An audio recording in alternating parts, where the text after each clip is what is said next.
Recording. Today I want to take you on a walk to Pinnacle Peak, the Pinnacle Peak Trail, which goes over 2 mountains. It's about a 2-hour walk. Sometimes it takes me more, rarely does it take me less. I like this place because it has various levels. You're not going uphill all the time and you're not going downhill. You do a lot of different change, and I want to show you that, and I want to show you how pretty it is. Now, I don't want to give anybody any ideas that I'm some kind of great hiker, because it's only a minor thing that I do. I don't know all about it, but I want to show you some things that I do use. I have these couple walking sticks. I like to use those because I can knock things out of my way, such as a little ball that has fallen from a teddy bear toy, a jumping cactus, or just to keep my balance if the things get a little gravelly in places. So my son-in-law made these. Israel made these for me from wood he chops up in Ohio. I think they were cherry trees, but I'm not sure. And then my friend Carol, my neighbor, she's been decorating them for me with these leather pieces and little jingly stuff, so I feel like a real pilgrim as I'm walking. Also, I always take that, whether I'm on a regular trail or on a in the desert. And I'm going to take this bag that I bought at the VA in Ann Arbor. It's very nice, and I'll put bars in there and Gatorade and something, whatever else I want to take with me, my camera maybe. This is my first time to use my camel back, and I would like to show you that over at the sink. We can talk about how you fill it and things. We're recording.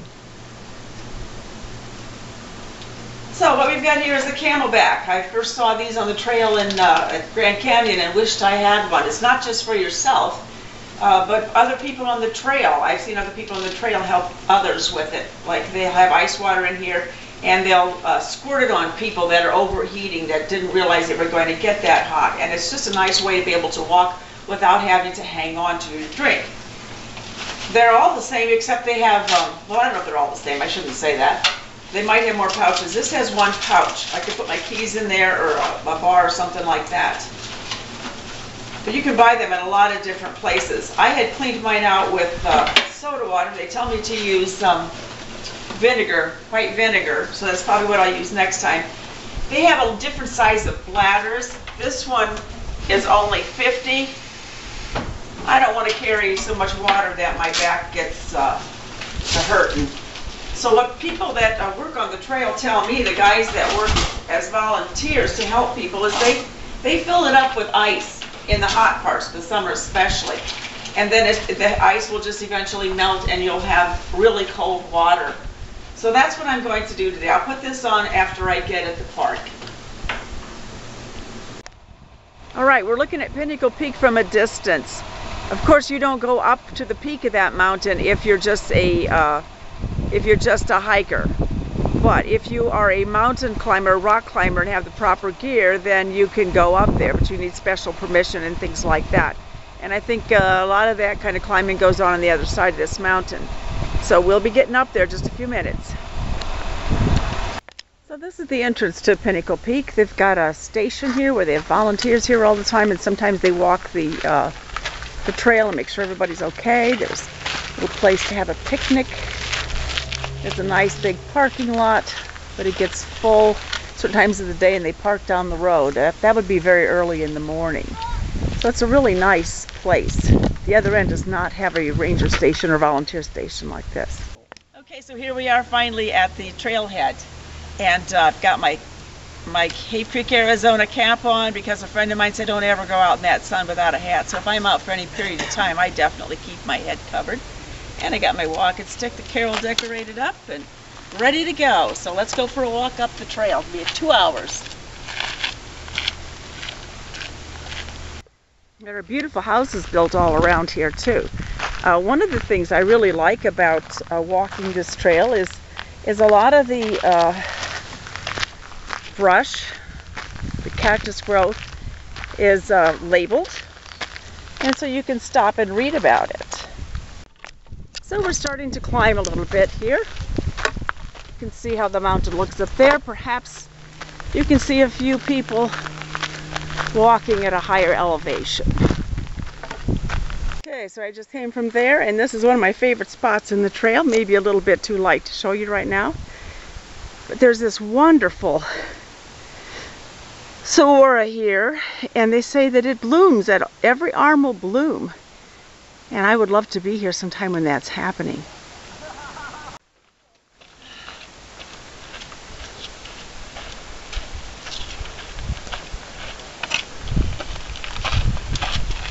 Hi. Thanks. You're welcome. Sure. So we're not very far up here, over 800 feet from the trailhead. As you can see the garage and what the area around it looks like. And here are some folks coming up the trail. You have all ages, and some walk, some run. So, as you can see, hopefully some places do have a drop, but you're not going to break your neck dropping. But you want to keep your eyes open, because you know, you don't want to just keep walking looking down the ground and then realize that wasn't a turn you wanted to make and you fall. So keep your eyes open, keep your eyes looking ahead, make sure you stay on the trail.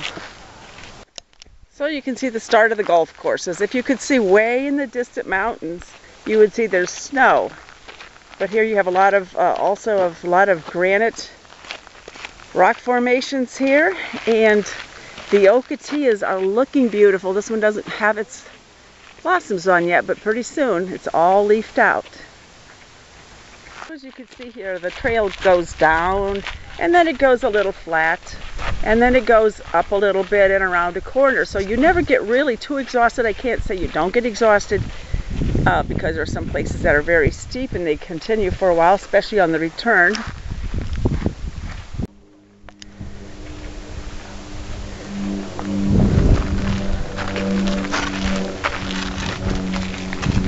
As I said, please stay on the trail. And as you see, it's lots and lots of golf courses down there, lots of golfers enjoying their time. That's the other mountain we're going to do after a while. And then I live way beyond those peaks, over to the right of those peaks. You have the mesas over there, Skull Mesa and stuff. And then down to the left of them, you have Elephant Butte, if you want to be fancy. And that's over there where I live. Right there you have the boulders.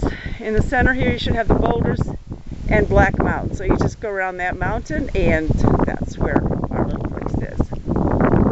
Elephant Back is very close. I guess I was having fun because time has really passed. I didn't even realize I was at the Grand View already here. This is a place I look forward to when I'm coming up, because I'm breathing pretty hard by then. And this is really nice. It's called Grand View, obviously. And you can look out over Cave Creek, carefree, swinging on around North Scottsdale. I don't know what's over there, but I would say probably you keep going that direction, you're going to go to the new community called Rio Verde. I don't know. But I know I'm going to see those 4 peaks over there that presently have snow on it next week with my 2 older sisters. They're very adventuresome, and I'm getting drug along on that. Take a video of that. So I'll take some water and go off again. So here's a really neat spot. When you're coming back, you feel so good here, because you know everything from here on is downhill. So this gal has been struggling her way back. Probably not, she's young. But anyhow, once you get here, you think, oh, it's not too long till I get back to the end of the trail, or the beginning of the trail. So it's 2,889 feet, the highest point on the trail. But of course, if you're a rock climber, you've got all the other parts if you want to climb up there, which I know nothing about. So we will be going downhill, but then we'll be going back uphill. So there's nothing really easy about the trail. You have a lot of switchbacks. And it seems like the second mountain is the real toughie. So we will continue. Now this marker says 38. I want to say something to you about that. I don't think I have. You put 2 zeros behind that because they mark the place every 100 feet. So we are now 3,800 feet from the trailhead. And we are going to start winding down here. So you come down that trail right there, and you better keep your eyes open, as I've told you, because If you don't make the curve here, you've got a significant drop here. This is a great vista. You're walking up here and all of a sudden you see the distant mountains. It's just beautiful. You see a long way in the distance. Are you going to... No, you can go past me. Okay. Hikers here are very friendly. Here we go, some good looking hikers. All fit. Did you make it to the end? Well, sort of, no. Sort of, no, okay. Quarter point instead of the switchbacks down at the bottom. Those are hard. Those switchbacks down there are hard. They are. Yeah. This is one of my favorite areas. It's just so beautiful Yeah, this here. saddle is really pretty. Yep. Up to the blue sky. So pretty soon we'll be at the owl's nest. Right, I want to talk to you about these cactus. You see these all over in the desert in the lower lands here. They're called teddy bear cholla or jumping cactus. And they're beautiful, but you just stay away from them because they have their balls grow out at the end, and they just are connected by some needles, and it seems like just a vibration can make them fall, and I don't mean just fall. They seem to propel, and they will seem to all of a sudden be in your feet. So you want to stay away from them, and if you see them on the trail, I knock them off, but don't use your shoes because it'll stick in your shoe, I guarantee it. I've had some of these that are dead, you know, they fall off and they die and they're brown and you don't see them, and they're in the trail. Now this would be in the desert, not here. And all of a sudden, they're up in my ankle. That happened one too many times. You can take a comb with you and comb them out, or take pliers or something, but you want to stay away from them. So when I'm in the desert, when I'm in the real desert and not on a groomed trail like this, I wear boots, cowboy boots. Even though that's not the best hiking shoe, I don't come back with cactus in my ankles. Here again, I guess I was having fun because I didn't realize I was this far along. It's taken me forever to get this hike done today because I'm stopping and talking to people and talking on this tape. But here is the place they call the Owl's Rest, which is a very nice place to rest. And if you're going to go over to that other mountain, you may want to take a little rest. And especially when you come back. That's why I always stop there for a few minutes and rest. All right, here I can't go any farther. This isn't too far from the Owl's Rest. I got to stop and show you this, the beautiful ocotillas and what my friend Carolyn Johnson would say are happy cactus, because we've had a lot of rain, and you can see that down there goes the trail, and that woman, I see her all the time on the trail. And then we'll be over there pretty soon. Just down from where I was a second ago.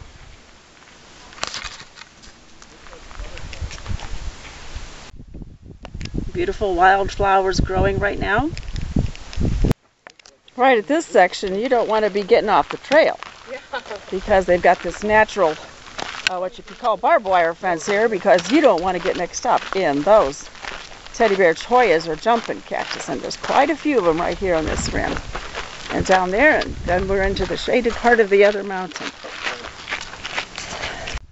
And so here we are looking back where we came from. All right, it goes around and then around and around, and that's the other mountain. The first mountain. I want to sit there and paint one of these nights. And now we're going to go over to the dark side. You can see it's a lot darker over there, so it's shaded and you don't sweat as much.